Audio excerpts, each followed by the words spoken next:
안녕하세요. 똑소리 나는 세금 이야기 똑세TV입니다. 구독과 좋아요는 절세의 시작입니다. 지금 상속세와 증여세 알아보고 있는데요. 오늘은 특별히 영농 상속에 대해서 구체적으로 알아보려고 합니다. 안녕하세요. 네, 안녕하세요.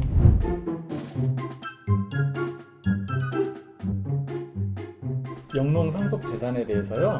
요번에 이제 상속 공제에 대한 부분을 가지고 얘기를 드리려고 하거든요. 네. 그래서 첫 번째는 이제 이게 그러면 어떤 취지가 있을 거 아니에요. 그렇죠. 이거에 대한 혜택을 주는 거는 이제 뭐 제가 영농의 어떤 일을 하고 있는 농민인데, 네. 근데 이제 농사를 짓는 땅인데 이제 그거에 대해서 이제 아버님이나 뭐 돌아가셔서 그걸 상속을 받았는데 땅을 받았으니까 사실 뭐 당장 세금은 현금으로 내야 되는데 네. 그걸 이제 납부할 수가 없잖아요. 그렇죠. 그러다 보면 이제 그 농지를 팔아야만이 그 네. 대금을 받아서 세금을 낼 텐데, 그럼 국가 입장에서는 그 농지라는 그 잘 이렇게 어떤 국가의 큰 농업을 승계하는 부분에 대해서 우리가 지원을 해줘야 되는 게 취지인데, 네. 상속이라는 게 제가 원하지도 않게 그냥 땅을 뭐 받은 상황일 텐데 돌아가시는 네네. 바람에, 근데 뭐 받았다고 그냥 이걸 팔아가지고 바로 그걸로 세금을 낸다고 하는 건, 어렵죠. 예, 그거는 이제 계속적으로 농업을 하는데 지장이 있을 수 있으니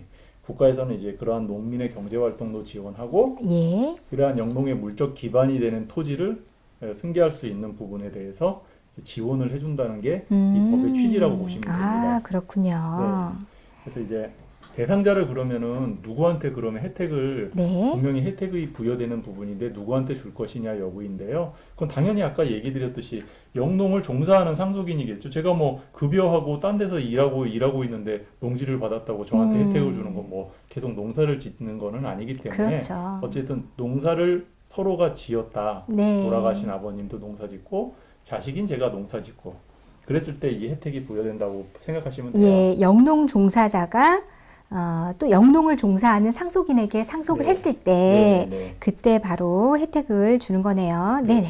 다만 이제 저희들이 이제 조금 더 부연 설명드리고 싶은 건, 이제 이게 상속이라는 부분이 있고 또 다음 장에 이제 또 설명드리겠지만 증여가 있다 보니까, 네. 이제 상속이라는 거는 이제 간단하게 설명드리면 그 돌아가셔가지고 이제 그 땅을 무상으로 받은 경우를 얘기 드리는 거고요. 네. 증여라는 건 두 분이 다 생존에 살아 계셨을 때 내가 이 땅을 뭐 몸이 좀 불편해가지고 또 더 이상 농사 지을 수가 없는 상황이어서 이제 자녀한테 이제 주는 증여 부분이 또 있는데, 네. 이 세제의 혜택도 좀 다르고요. 그다음 그 적용되는 대상이 조금씩 다르기 때문에 그 부분에 대해서는 이제 조금 구분해서 설명을 해드리겠습니다. 네, 예. 그럼 일단은 먼저 영농상속 공제에 대한 부분을 네. 저희들이 이제 공부를 지금 하려고 들어온 거니까요. 네. 어떤 혜택이 있는지 지금 말씀드리면, 그 영농상속 재산가액을 이제 돌아가시면 이제 그 아버님의 재산을, 농지를 이제 평가를 해야 되는데요. 네네. 평가하는 방식은 이제 저희가 국가에서는 이제 뭐 유사한 사례가액을 찾기가 어렵기 때문에 기준시가, 토지는 이제 개별 공시지가를 적용해요. 네. 그래서 그 공시지가 가액을 15억 원까지 아. 공제를 해주고 있으니까 정말 굉장히 큰 혜택이죠. 예. 저희가 통상적으로 공시지가의 시가에 적용되는 배율을 70% 정도로 봤었을 때는요. 네.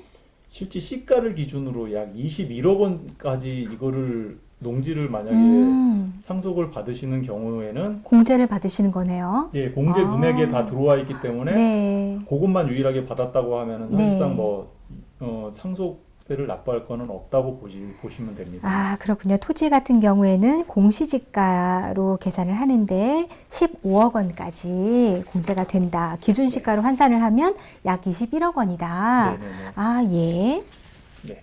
그다음은 이제 그러면 두 번째는 이제 그러한 이제 감면에 어떤 물건이 이제 혜택이 될 것인가가 이제 의미가 있는데요. 네네. 뭐 대표적으로 농지가 되겠죠. 지금까지 저랑 같이 농지로 그렇죠. 얘기를 한 거니까. 네. 다만 이제 농지 외에 저희들이 이제 초지나 산림지, 뭐 이런 어업에 사용되는 뭐 창고, 시설장, 부수되는 이제 건축물, 예. 이런 여기에 딸린 토지, 여기까지도 네. 다 이제 영농 자산으로 봐서 네. 거기도 평가해가지고 15억 원까지는 이제 혜택을 부여하고 있고요. 네.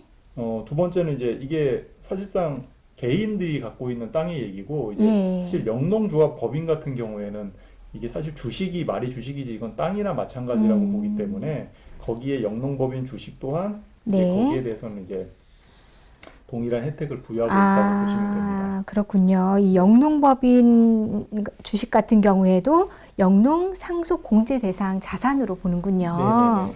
다만 여기서 한 가지 조금 의미 있는 거는 네. 이게 피상속인, 상속일 때는 이 조항을 지금부터 조금씩 이제 농사짓는 땅은 어차피 뭐 변하진 않으는데 네. 요건 중에 이제 농사를 몇 년 짓는 게 아까 얘기 드렸듯이 상속세하고 증여세가 좀 다르니까 네. 요걸 미리 말씀드리면 일단은 피상속인의 기준으로 돌아가신 아버님은 네. 2년 이상 농사를 지으셔야 돼요. 아, 예. 다만 근데 이제 2년 이상을 돌아가신 날로부터 소급해서 2년인데 네. 사실 뭐 저도 지금 저번에 이제 상속세 그걸 의뢰 받아가지고 신고했는데 그 기간이 사실 다 병원에 가 계세요. 아. 몸이 다 편찮으시니까. 갑자기 돌아가시지 않는 이상은 그렇죠. 농사짓기 농사를 어려우시죠. 뭐 그 개시 상속 개시일 그때까지 뭐 계속 농사 짓다가 다음날 돌아가시는 게 그렇죠. 아니고 현실적으로 예, 예, 병원에서 어렵네요. 이제 돌아가시기 때문에 법에서도 그 질병 요양 등으로 인해서 이제 종사하지 못하는 기간은 이제 종사한 기간으로 보도록 돼 있으니까 그렇군요. 예, 그걸 참고하시면 되고 또 예. 추가적으로 이제 65세 이전에 아버님이 사망하거나 갑작스럽게 돌아가실 수도 있잖아요. 그렇죠. 그러면 뭐 2년 요건을 채운다는 네. 게 어려울 수 있으니까 네, 예, 네. 그때 그 부분에 대해서는 그 2년 요건을 채우지 않아도 된다 이렇게 된 부분이 있습니다. 떡새 TV 떡소리 나는 세금 이야기. 그 아까 피상속인 분께서 이제 농민이어야 되는 요건이 필요하다고 말씀드리면서 이제 네. 거주 요건하고 자격 요건이 필요한데요. 거주 요건은 이제 제촌 농민일 경우에 해당이 되는데 여기서 말하는 제촌은 이제 그 첫 번째 이제 농지가 소재하는 시군구 안의 지역이고요. 네. 또는 이제 그와 연접한 시군구 안의 지역. 네. 그다음 세 번째는 이제 해당 농지로부터 직선 거리로 30km 이내의 지역. 지도 안에서 쭉 그어서 네네네. 네. 일단 거기에 계셔야 되고요. 네네. 그다음에 농민회라는 이제 얘기가 또 이제 분설해서 필요한데 농민은 이제 저희가 이제 당연히 농사를 업으로 하셔야 되는데 네. 이제 그 세법에서는 이제 또 소득 규정을 두고 있어요. 아무리 네. 농사를 업으로 해도 소득이 일정 규모 이상이 되면 그게 이제 3,700만 원이 넘는 사람에 대해서는 네. 이제 농업을 업으로 하는 건 아니다. 네. 이렇게 보기 때문에 그렇죠. 그래서 이제 제촌 농민일 경우에 해당이 되고 이제 네. 자격 요건은 아까 말씀드렸듯이 2년 이상 작용하는 경우에 있어서 네. 그 요건이 먼저 선행돼야 된다 네네. 말씀드립니다. 그다음 이제 아까 얘기 드린 대로 영농조합 법인 관련 얘기 드렸는데요. 그때는 이제 본인하고 특수관계자 주식의 과반수 이상을 계속 보유한 사람 그분이 네. 이제 돌아가셨을 때 여기에 조문이 적용된다고 보시면 되고요. 그다음에 이제 아까 얘기 드렸듯이 이제 돌아가신 분의 자격은 저희들이 지금까지 얘기한 부분이고요.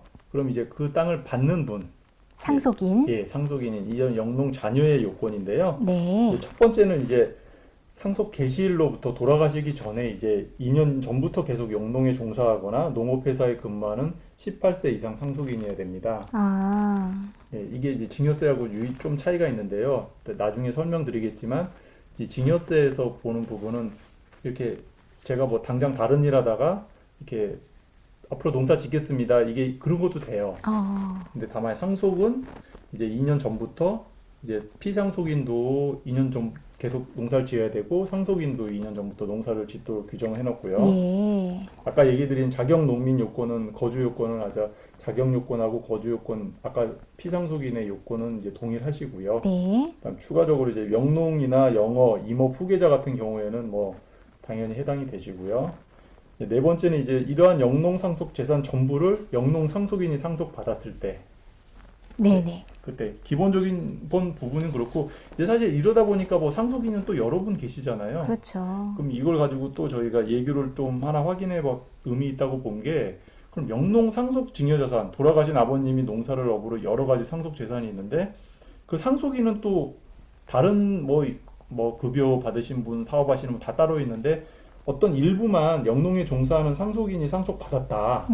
그분은 이제 업이 농업이시겠죠. 네. 그럼 이때는 과연 그런 영농 상속 재산에 이게 해당이 되느냐를 물어보니까 그 부분에 대해서는 또 해당이 된다고 답을 얻었습니다. 아, 영농 상속 재산 중에서 농지의 일부만 네. 예, 영농에 종사하는 상속인이 상속을 받은 경우에 네. 네.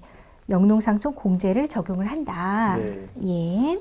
그건 어차피 계속 농지로서의 효용 가치를 동일하게 이어서 이용하시는 거니까 법의 예. 취지에 그게 맞지 않나 싶습니다. 아, 그렇겠네요. 네. 또한 이제 아까 말씀드린 이제 영농법인 같은 경우에는 그 주식이다 보니까 그 상속인 한 명이 이제 그 관련된 이제 재산을 전부 상속받아서 신고 기한까지 임원으로 취임하고 그 기한으로부터 2년 내에 대표로 다시 취임하는 경우에는 그러한 상속 공제 금액을 공제를 허용해 준다 이렇게 보고 있고요. 그다음에 이게 이제 뭐 공제를 해줬어요 저희들이. 그래서 상속이 이루어지고 원만하게 다 끝나면 되는데 네. 법에서는 이제 이거에 대한 이제 사후 관리 규정을 두고 있거든요. 계속 그러면은 거기에 용도에 맞게 써야지 혜택이 그 용도에 맞지 않는 걸 확인하면 네. 이제 추징을 다시 해야 되니까요. 아, 사후 관리를 제대로 하지 않으면 추징을 또 하는군요. 네. 그래서 기본적으로 5년 동안은 아. 계속적으로 그 농지 내에서 농사를 지으라고 얘기를 드리고요. 아, 5년 동안. 네, 5년이라는 숫자가 굉장히 의미가 있어요. 증여세도 마찬가지, 성수도 마찬가지니까요. 그다음 영농에 종사하지 않는 경우에는 이제 아까 감면받은 그 부분에 대해서는 이제 추징이 이루어지는데 네, 다만 네. 이 일부 뭐 어쩔 수 없이 농사를 내가 짓고 싶지만 어쩔 수 없이 못 짓는 경우 같은 경우에는 법이 허용한 6가지 조문에 대해서는 이제 상속세를 부과하지 않는데 이제 뭐 갑자기 또 청속 받으신 분이 사망하실 수도 있고 아, 그럴 수 또는 뭐 있겠네요. 해외 이주를 할 수도 있고 또는 뭐 국가나 지방자치단체에 팔리는 경우나 뭐 수용되는 경우 네. 그다음에 어떤 병역 의무로 인해서 종사할 수 없는 경우 영농의 필요에 의해서 뭐 교환이나 대토하는 경우 뭐 그건 어차피 계속 영농을 하시는 거니까 그때는 부득이하게 5년이 안 돼도 따로 추징하진 않는다 이렇게 보시면 될 것 같아요. 이럴 때는 예외사항으로 봐주는군요. 네네. 아, 네, 그렇군요. 대표님, 그러면 이제 다음 시간에는 증여재산의 공제에 대해서 또 자세하게 알아봐야 되겠네요. 네, 실제는 이제 증여는 또 감면이에요. 아, 상속은 공제고. 상속은 공제고 증여는 감면이고, 네네네. 네, 또 용어가 이렇게 다르군요. 네. 알겠습니다. 그럼 다음 시간에 또 자세하게 한번 같이 알아보겠습니다. 오늘 유익한 말씀 감사합니다. 네.